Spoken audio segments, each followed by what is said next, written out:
Today we're going to tell the story of the Sitotanka, also known as the cording flute. The cording flute has a very interesting background, I guess you could say.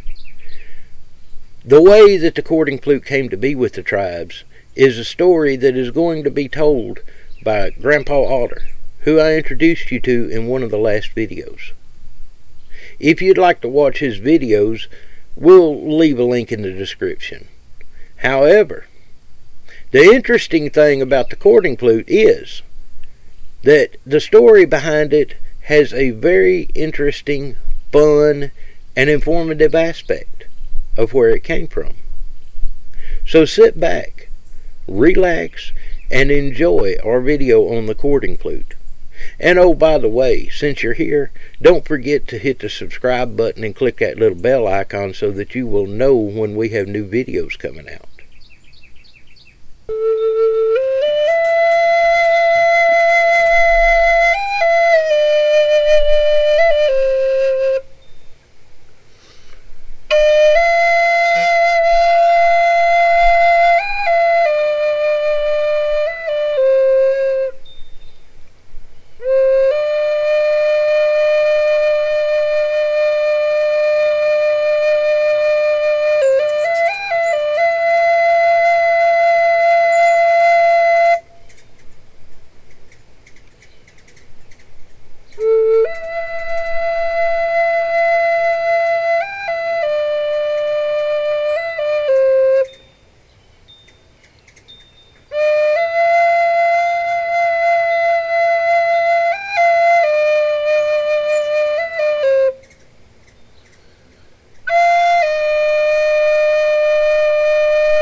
I'm sorry. There's a little bird, you can't hear it, up here in this tree. When I started playing the Sitotanka, he went nuts. Thanks for your help. The cording flute, the Sitotanka, part of my people's history. And when I first heard the cording flute, I didn't know anything about it, and I wanted one so bad because I'm kind of musically inclined. I can't read music, I never could. I was dyslexic, but I played piano by ear, self-taught guitar player, but I wanted the flute. And went to Flagstaff, Arizona. And I told my sister-in-law that I wanted a flute. She lived in Flagstaff. She showed us a store, trading post called Pushteka. And I walked in, and the guy had a display full of flutes, and I made him take them all out of the counter because I wanted to hear it before I paid for one. And I sat there and piddled around with these flutes, these blowing tubes, these SIYOTANKAs. And after a while, the guy says, "How long have you been playing one of those?" And I looked at my watch. I said, "Oh, about 5 minutes." He got mad at me. Because it was literally like I'd been playing them all my life. But then I started learning the history of the flute. It was a part of our courtship ritual, in that, okay, if a young man became enamored with a young woman, he would make a flute. He would sit outside her father's lodge, and he would play the song that he had composed for the young lady. And she'd pull the skins aside from the lodge door and look out. And if she liked what she saw and she heard, she would go out and sit down next to him and wrap a robe around their shoulders, and that told everybody, "Stay away. This is a private conversation." Now, if she didn't like what she saw and heard, she dumped cold water on him and he had to leave. And I find that interesting because nowadays I hear, "Go take a cold shower." That does not belong to the the white man, "That's ours. We've been doing this for centuries." But how did we get the Sitotanka? The story is told of a young man who was a great hunter. He kept the orphans and the widows and the elderly's pots full of meat in their village. He was a fantastic hunter. The problem with the young man, though, he was extremely shy. And he would watch other young men of the tribe flirting with the young girls. And whenever he tried to talk to one of the young women, he became tongue-tied. And he didn't know what to say. And everybody made fun of him because of his shyness. But one day the young man, I do not know his name, he was out in the woods close to his village, and he saw some gigantic tracks of an elk. So he followed these tracks a short ways, and he caught the glimpse of a huge elk that was white from nose to tail, from tip of the antlers to the hoof. And it was a huge animal. And he was just struck dumb. He says, "I must get this elk. It'll provide much meat for my village, and I will give the white hide of this elk to the young maiden's father, and maybe she will notice me," because he was enamored with this young woman. So he went home and spent the day preparing himself. He packed several new bowstrings for his bow, straightened all his arrows, checked the fletching on the arrows, sharpened his knife. He packed pemmican. He packed jerky and some bedding for his journey. Didn't bother to take any water skins with him because he lived in a land of many streams. And he prayed and slept one night, up early the next morning, and he went out to where he first saw the tracks, and he started following the elk. And he followed. 1, 2, 3 days before he finally caught sight of the elk. But he could not get close enough to knock an arrow to his bow. So that night, the third night, he had his short evening meal, had a small fire, laid down under a giant of an oak tree, and he went to sleep.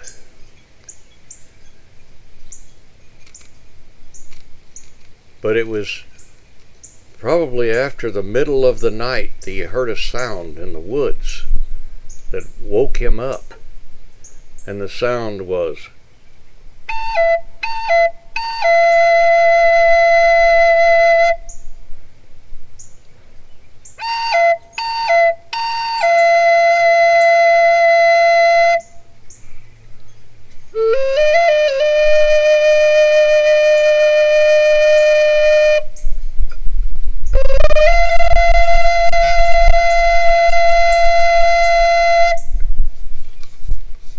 when he woke, he became extremely alert, for he had never heard such a sound.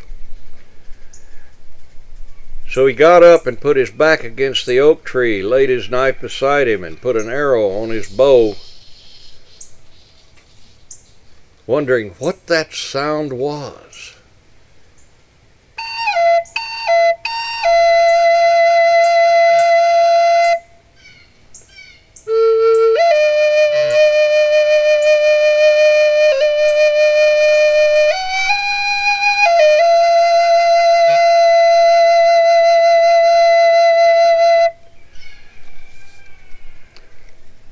He could not imagine. He had never heard such a sound. And the sun finally arose. So he spent his day there. He did not bother following the elk, because now he was curious as to what the sound was that had awakened him during the night. And when he went to sleep the next night, again the sound awoke him. And it was the same sound.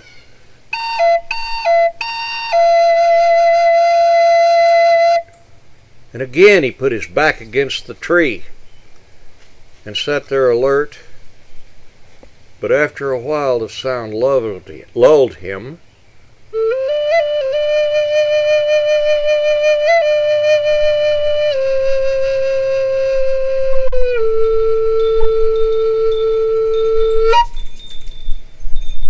And he slept. He finally fell asleep. And in his sleep he dreamed. And there was a big limb over him, like that one in that tree over there. And in his dream, this bird with red feathers on his head flew and landed on the limb above him. And then the bird turned into a young man who was wearing a cloak of feathers with a red headdress of feathers. And the young man said, "Attend me,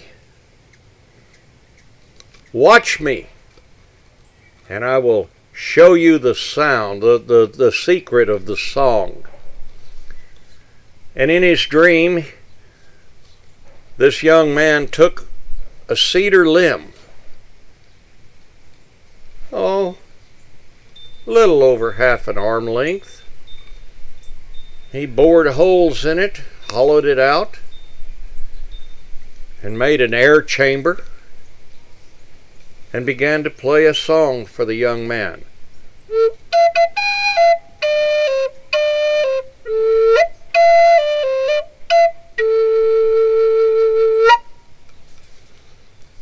The dream ended, and when the sun arose, the young man sat up and packed his belongings, wondering what wondrous thing would happen to him now. And the elk showed up again. And it led him to a stream not far from where he had spent the day and the night. And when he got to the stream, the tracks ended, disappeared. And he stood there on the side of the stream, looking around, wondering where the elk had gone. And suddenly, the bird from his dream flew to a tree on the other side of the stream, landed there on a limb, and sat there looking at him. And the bird turned his back to him, looked over his shoulder, and then flew a small distance to another tree and looked back at him, and he decided, I guess I'm supposed to follow this bird. So he followed the bird through the forest all day long, and they finally came to a clearing. And in the center of the clearing there was a cedar tree, and the red-headed birds landed on a limb of the cedar tree, and the wind was blowing gently, and the bird had put holes in one of the limbs, and he could hear the music coming from the limb of the tree as the wind crossed it. So he walked over to the tree and he asked the tree, "May I take this limb back to my village with the secret of the song?" The bird bowed to him and flew away, and the young man took the limb, and of course he had to do some more shaping as he had seen in his dream, and it was several days before he was finished there at that clearing, and he started his journey home. He had forgotten all about the elk. And on his trip home, he would listen to the song of the birds, and the sound of the leaves, and when the wind blew through the trees. the sound of water rippling over the stones in the stream. And all of that he put into the song that was coming out of his SIYOTANKA, his blowing tube.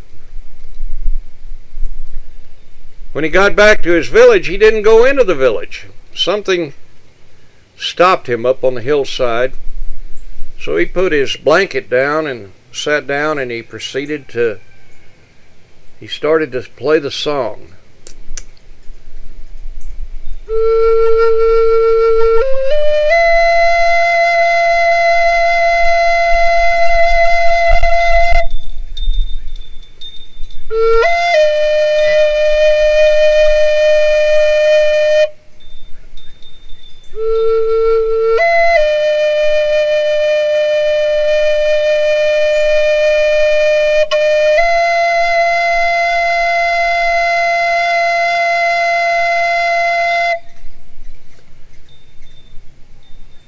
People in the village, all of them, had never heard such a sound before, and they stopped what they were doing.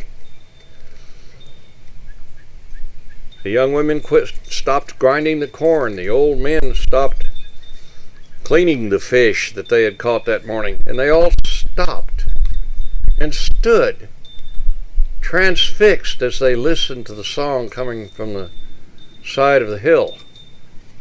They had never heard such a song.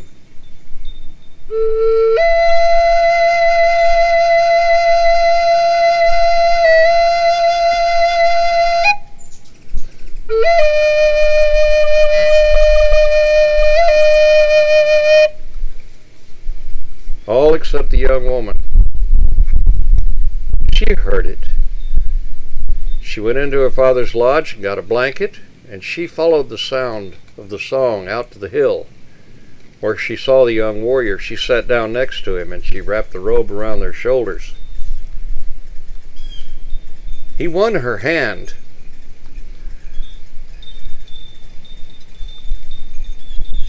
And that is how we got the SIYOTANKA, the courting flute. So, you parents, if a young man shows up at your lodge door with the SIYOTANKA, watch your daughter.